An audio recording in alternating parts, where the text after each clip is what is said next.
Hello, welcome to another live Google Hangout on the Living Income Guaranteed. Today we are not on the Google platform because we are having a problem in relation to connecting with China because that is our topic today, and we decided that it was important to get the perspective of someone living in China firsthand. And these all opened up from a very interesting article that was published in TruthOut and that we will be also sharing for your awareness.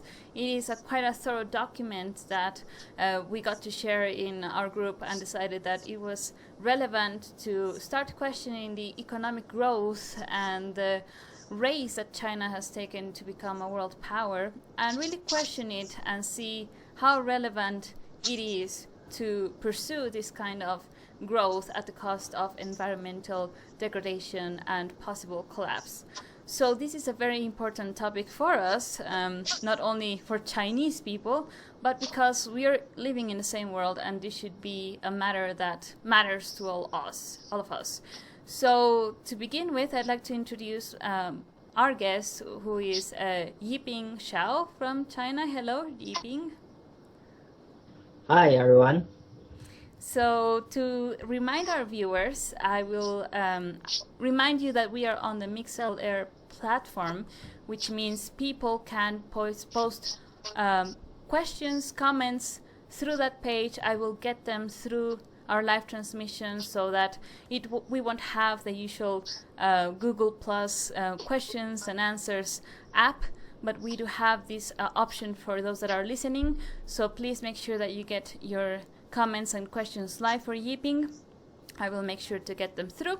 And so without further ado, let's start with our discussion. So first of all, YiPing, can you share a bit about yourself?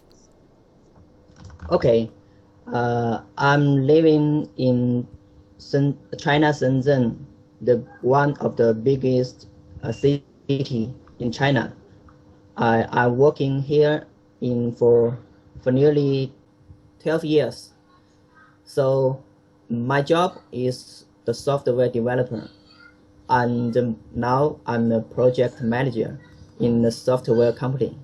My income is the middle of the Shenzhen average salary, but I will share with you more from my personal perspective.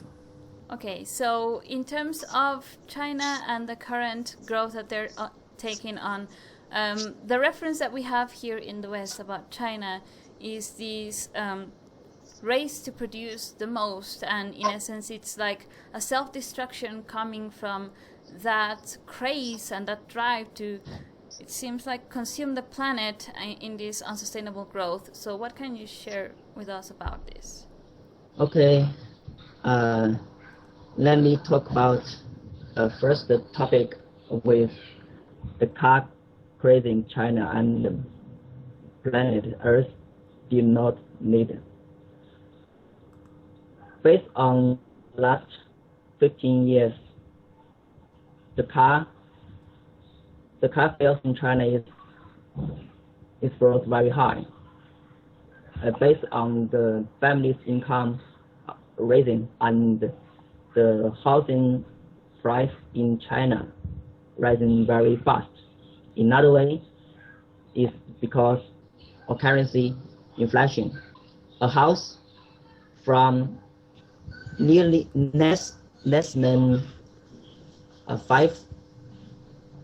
15,000 to raising the 10 times last 15 years. But the car price, nothing grows.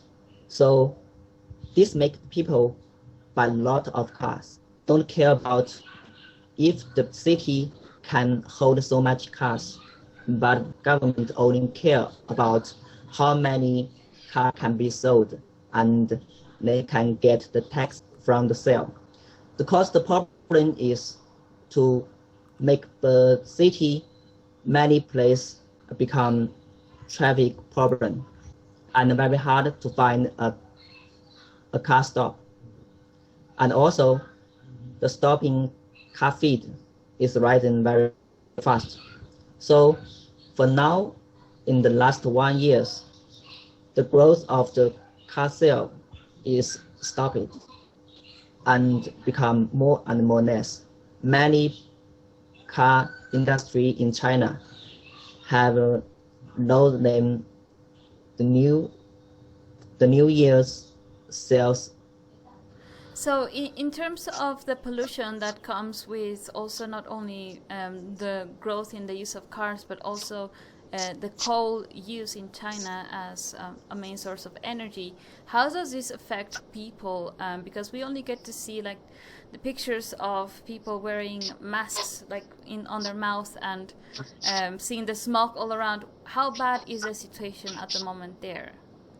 Yes, as you know, I am in Shenzhen, and the position in Shenzhen is a little, I would say, fortunate, because the weather can clean the air in Shenzhen, but the other city is not, I would say, unfortunate, because they create too much pollution and make the air become more and more worse.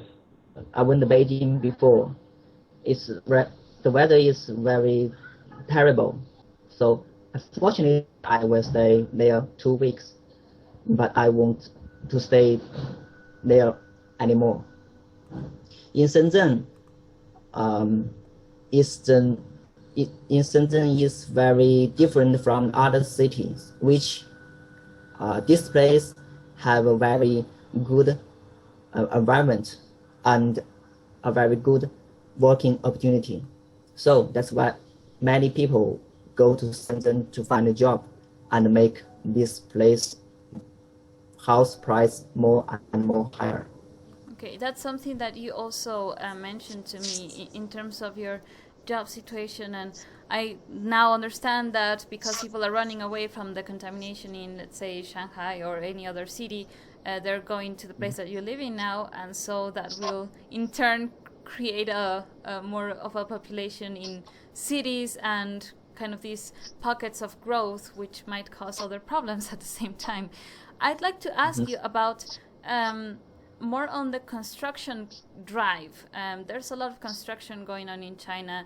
There's roads that are not taken and half-empty trains and subways. What can you share to us about this? Okay, actually, I need to sit the subway and the train every week. One fact is the subway and the train construct have give people very fast and very to traffic. But another way is the massive construction investment. Even the very hot, short line don't have the full guest to the situation. So you think the other line, which is not hot, how can many get their income for the government?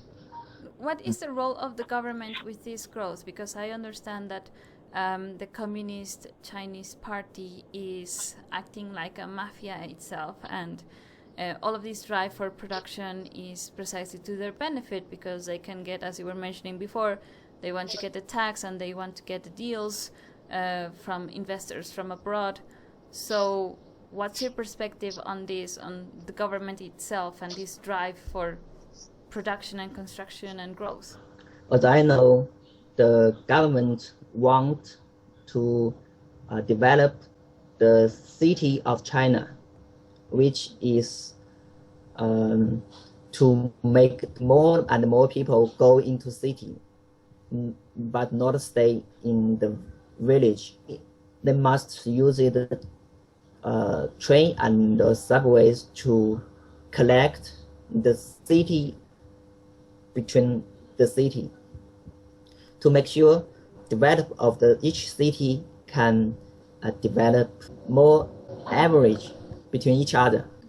They essentially want to drive people out of their village, which is where people were living in this old way, so to speak, like the China that was more agricultural and was producing at a community level and driving people to the cities for the sake of, or for the purpose of, keeping this growth going in the magnificence that they want to create, it seems. Is that correct? Yes, Marlen. As you know, if the city want to grow and develop very health, you must have a lot of people. If the city without people, then it's the ghost city. What can you tell us about also a very popular topic on this construction aspect, the ghost cities in China, where we see these massive developments of entire cities that are populated only to a minimum or a fraction of their full capacity, meaning cities that have been developed for millions are only occupied by 100,000 people maybe. Why is this happening, and why aren't they giving those houses and inhabiting those cities with poor people, let's say, or homeless people? What's the story there? I would say this the main problem cause or reason is that many local governments have no money but owning the center of the government in Beijing. So the only way to get the income is through sell name ground by name each government in local. So how to they come through get the income through them sell the ground. That is the investment of the house, the construction, to make the house price more and more high. If the house, the ground price getting more and more high, then the local government can get more income. So that's why the only one the income the government can get is the person in the economic, like the many other places in China. So essentially the growth is so that governments can have more money by the, let's say, the elevation of the supposed lifestyle and the kind of construction, so that they can say, hey, we're growing as a city and we have these massive developments. Now the cost of living in that city becomes more, so the government gets more. Is that correct? Yes.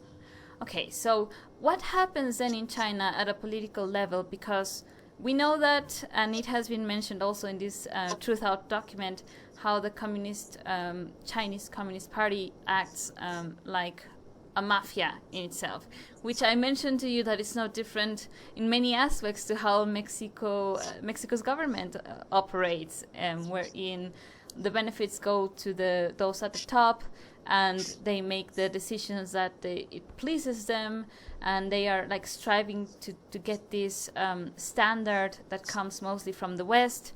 So what can you tell us about the political party in itself? I think the political party in China is that the only party who can own the source. The source include the people, the ground, the other source. That's why in the past 30 years, the only get more and more rich is the government, and the other people is just improves their economic living. Seems is improved, but actually that is not the government's done. It's just the society's improvement, not the government improvement. Government is not changed, as I see in the past 30 years. It's just a cycle and a cycle, never change.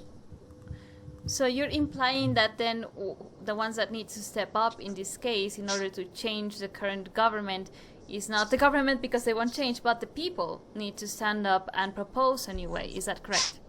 Yes. Okay, so we will get to also that as part of the solution as we go.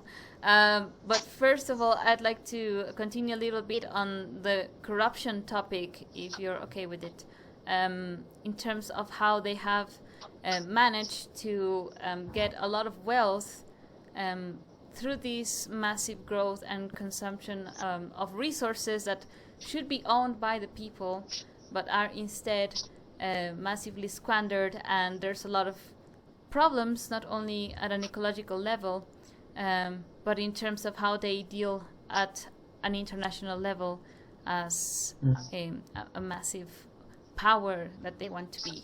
So can you tell us about the corruption aspect there?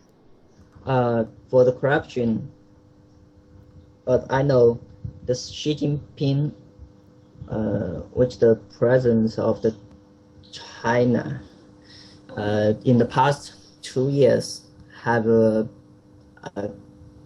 I would like to say, killed many a big tiger in China government. Many of them, I have to say, is the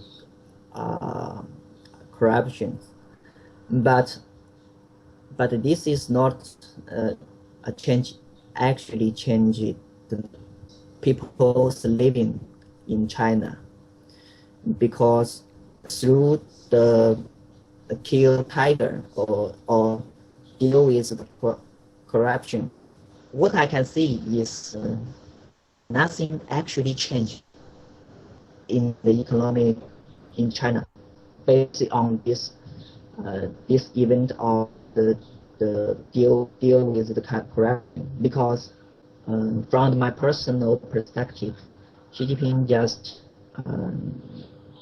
deal with her enemy in the inside of the government.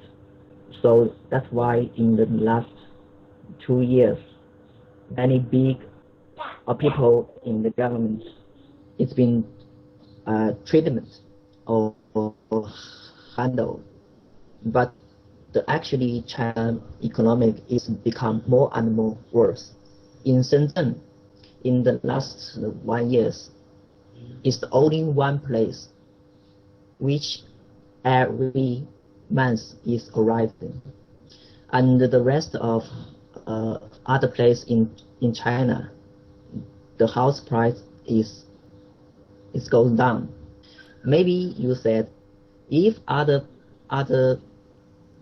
place house price goes down, that can be a good news for who cannot afford it, the people who cannot afford it. But actually is because the GDP at most part is dependent on the house price or the house in China. So if the house cannot be sold out, then many people will lose their job. So that's why when the Xi Jinping is deal with the corruption in the past 2 years, the economic in China is getting more and more worsened, because many people in the government are afraid to do the decision or to do the project which should do.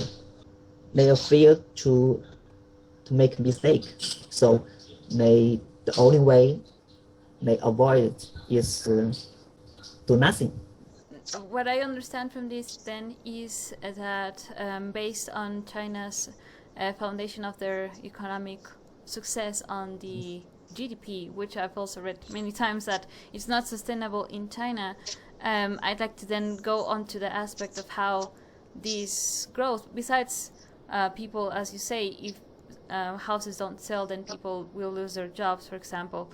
I would like to go into discussing a bit on the toxicity of the food and water, which we've also read that because there's no policy, there's no regulation on, let's say, how they treat the pollutants and the water and the toxicity of the water itself, the percentage is very high.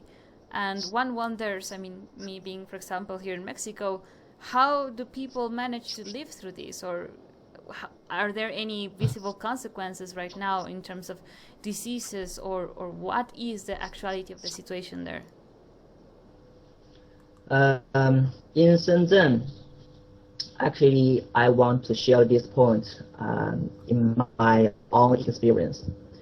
Every morning, I go to the company and to get the water, to drink the water. I can smell. I would say my company is in the center of the town.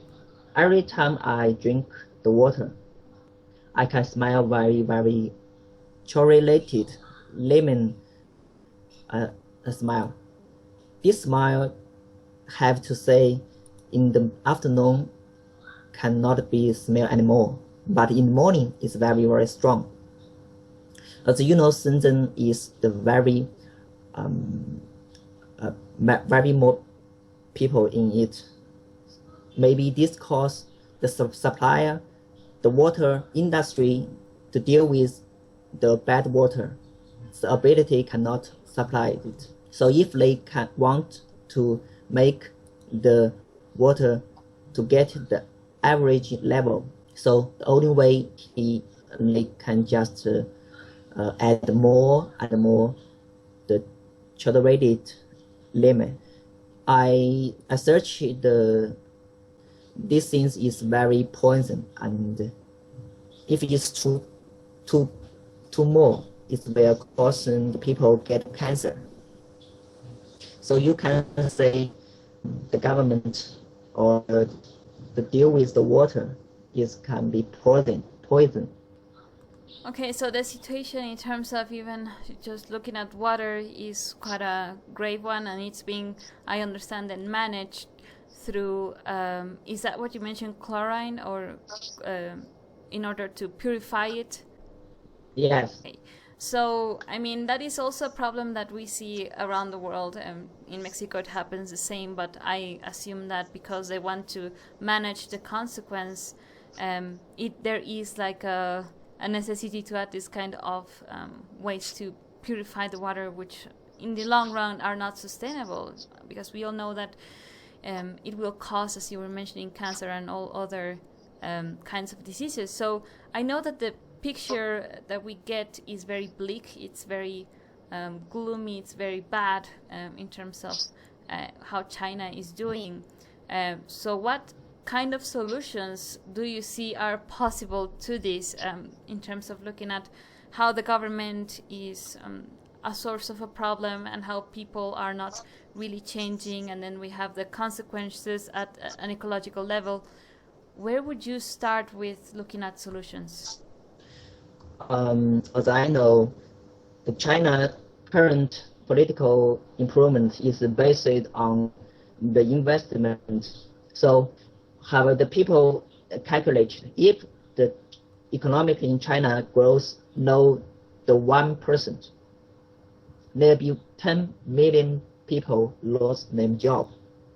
So the government is very afraid of fear the growth in China is become no, because that means many people will lose their job.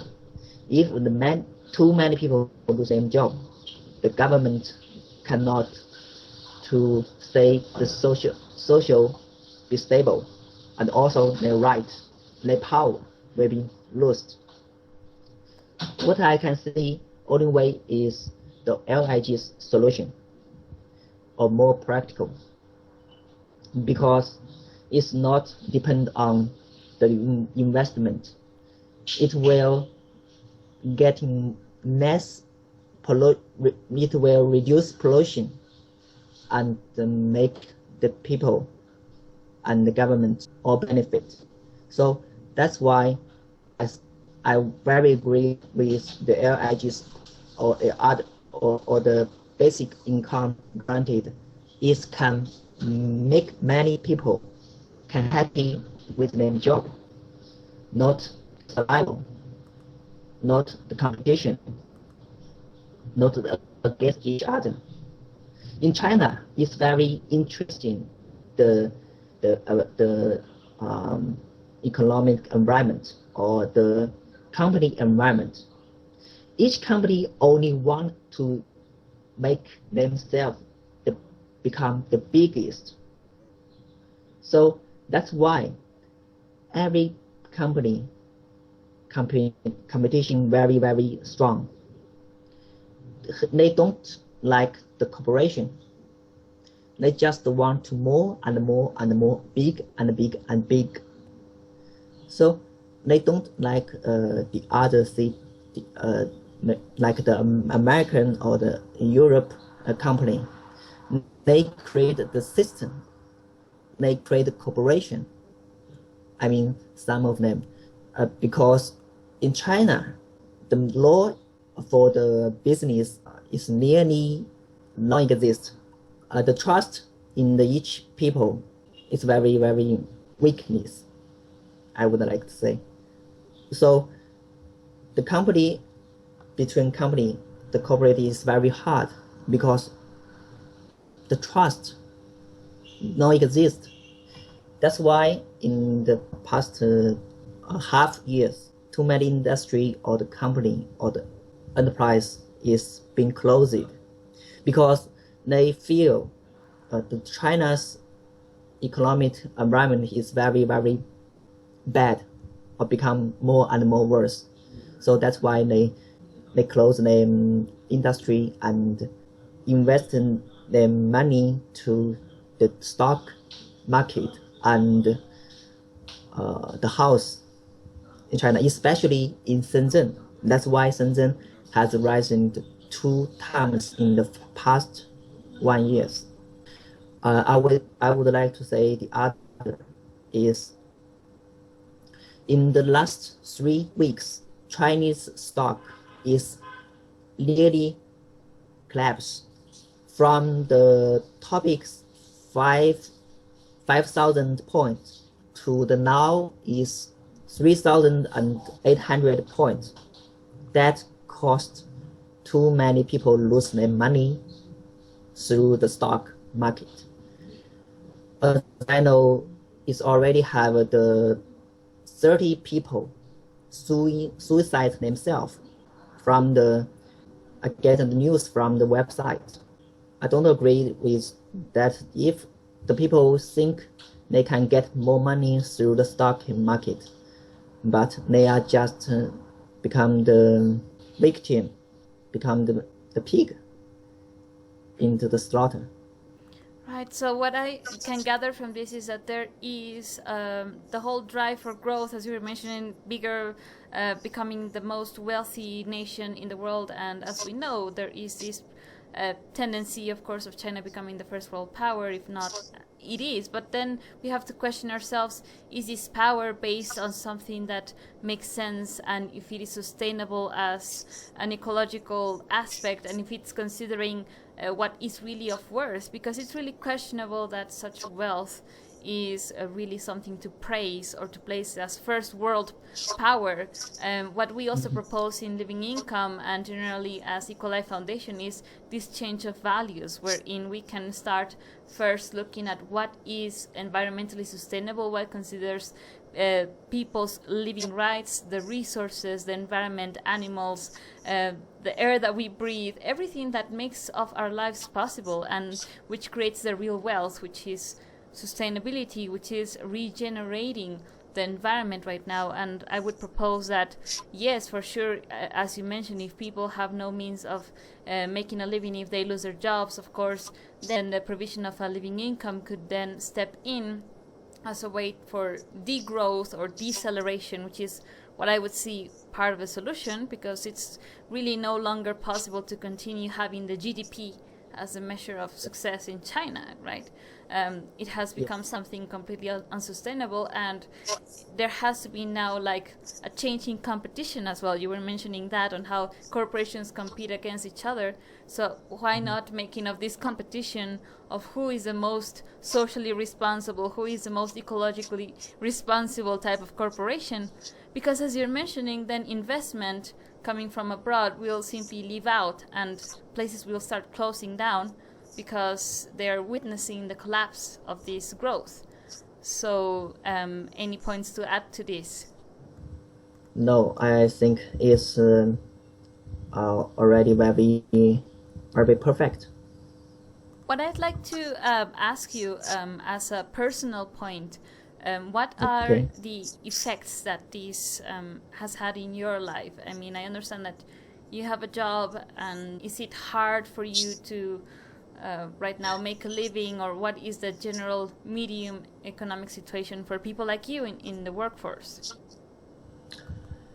Well, as you know, I am the a manager in a company, so that's I need to take my personal more responsibility for the company. I work very hard, and I'm very a little tired. I can't stay with my family every day. Only each 2 weeks with 2 days.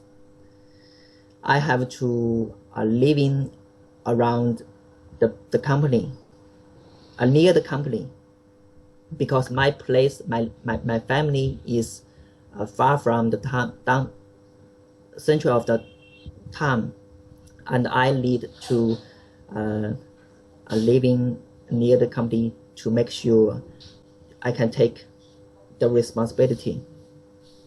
So the other side is our company have a few employer. Is only 6 people in it. That means each people need to do more things than the average, because the company need to low down their own risk, especially financial risk, to make themselves to make the company stay for long or survival. So the only way is make each people do more and more and more. I calculated it. One people need to take at least 2 people or 3 people's work. For me, maybe more. But I can see how I can develop my own potential and communication for the team.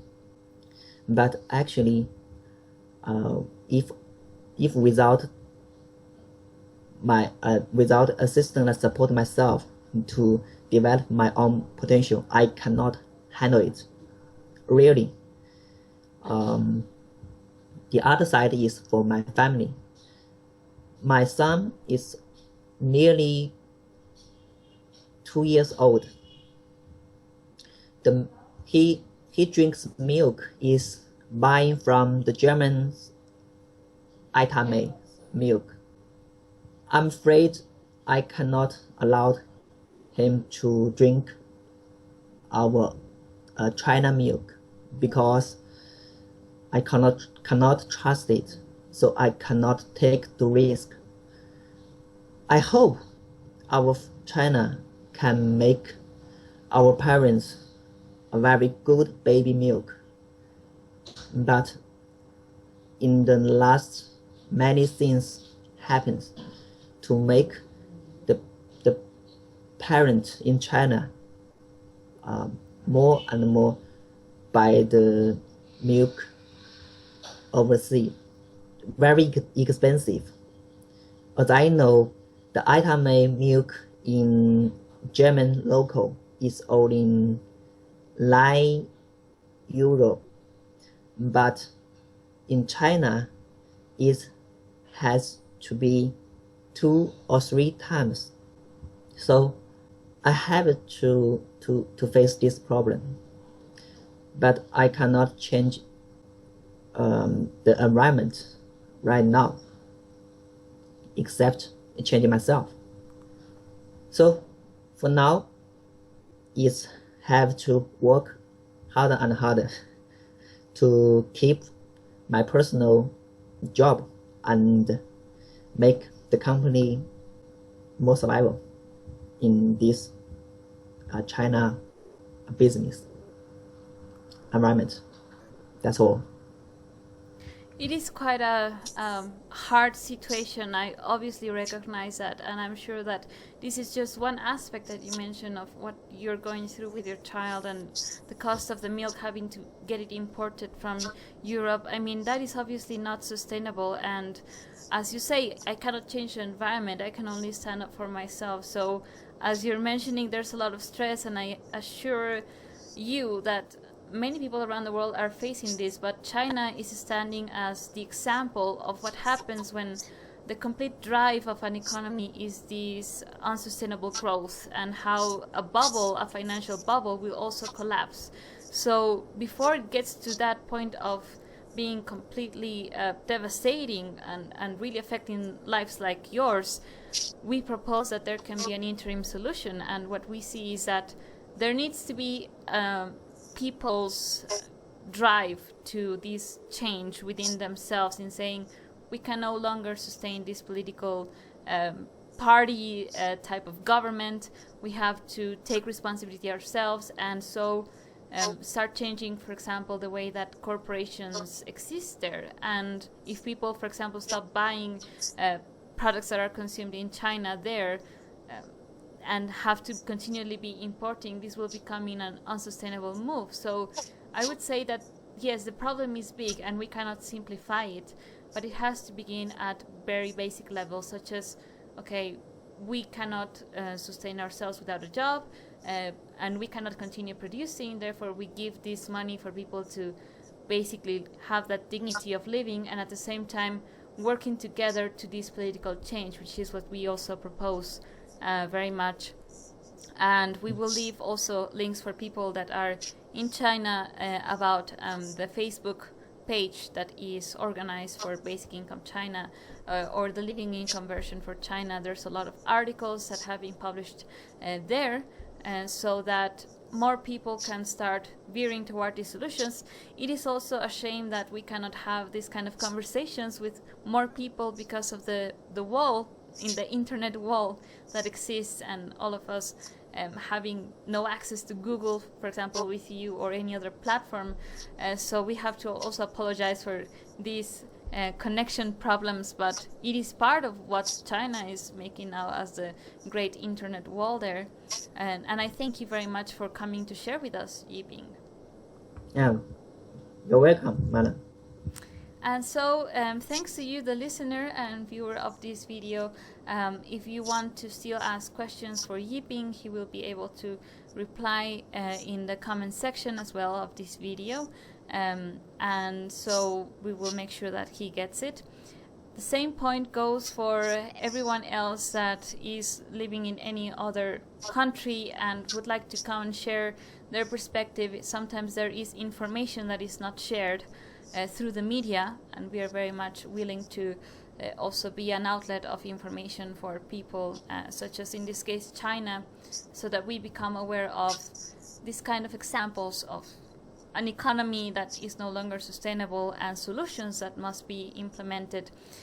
We know that there is the same competition between one country to the other, and it is the people of the world that can decide that such kind of GDP measures, for example, or that definition of wealth through money and Western standards is no longer sustainable, and that we rather shift the values to value sustainability, regeneration of the environment, valuing people's lives and the quality of living. Because what's the point of being, the first world nation if you cannot, in this case, for example, feed your family and feed yourself with good quality and clean meals and water? So it is really necessary for all of us to reconsider what we place value upon. And so thanks a lot once again, and see you some other time. Okay, see you, man. And thanks to you, the viewer. We will see you some other time.